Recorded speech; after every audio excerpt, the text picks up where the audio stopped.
Are you stuck at 80% well or thereabouts? This seems to be something that comes up a lot. Well, this is something that definitely comes up a lot, and it was something that I struggled with for quite a long time, actually. A lot of the last 2 years of having chronic fatigue syndrome, I was kind of at about 80%, sometimes a little bit less, not often a little bit more, but yeah, 70, 80%. And this, like I say, happens with a lot of people. It's not very usual for somebody to go from like really low to I don't know, 40 or 50% to 100% just like that. But it does seem to be where people get stuck. And the reason for this, I believe, after all the people I've worked with and after my own experience with it, is that we're still not prioritizing mental health and nervous system health. I mean, they're one in the same kind of.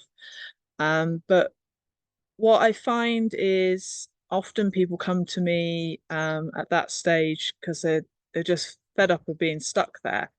When you first get to about 80%, you're like, yay. But then if it just doesn't ever get any better and it goes on for a long time, then it can get quite frustrating, which then can lead to you actually feeling worse again. But like I said, the what I find in people that get stuck at about 80% is that you're already doing everything else you should be doing. You're already made the dietary changes, got rid of the toxic health, skincare and house cleaning products and things like that.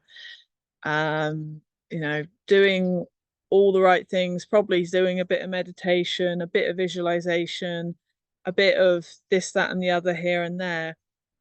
Um, Making sure your sleep is a priority, not having caffeine, all of those sorts of things are usually already happening.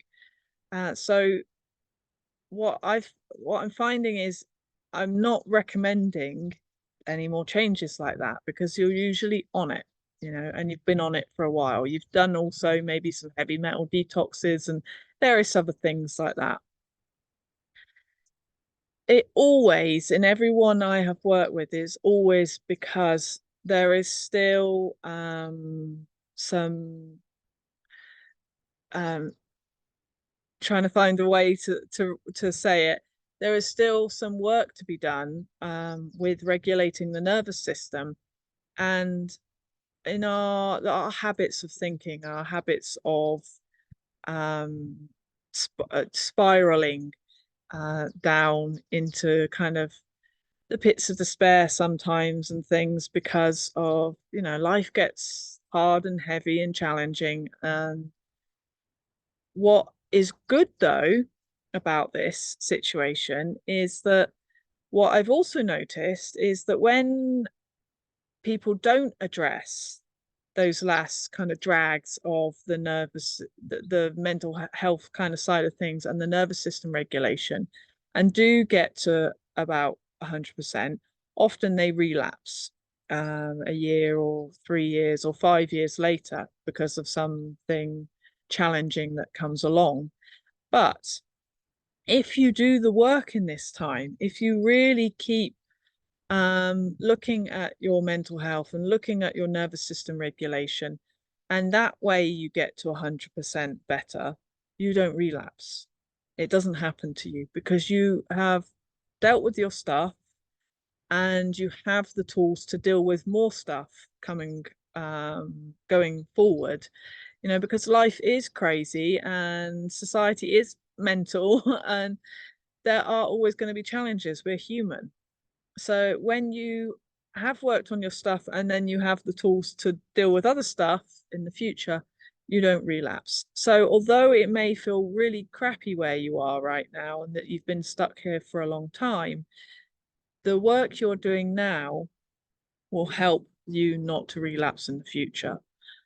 So ask yourself, what else is still bothering me? What else is still troubling me? What have I not worked on? What is still a challenge, a trigger for me? and follow that and work on those. And that might be through journaling, that might be through trauma release, that might be through tapping, visualizations, it might be through focusing. It could be all a number of different modalities that are used, or it could just be, looking at it and being aware of it and conscious of it and making some just basic changes in our day-to-day life. So that's what that's my message for today, I guess, is that this time is crucial for learning and growing and changing so that there's no relapse, but also it's a lesson in itself, and it's an invitation, that's the word I'm looking for you to work on those last things that are triggering and challenging for you, whatever they are. And when you do that, then you'll be at 100% and you won't ever relapse either. That's all from me today, especially as it's now starting to rain. Ciao for now.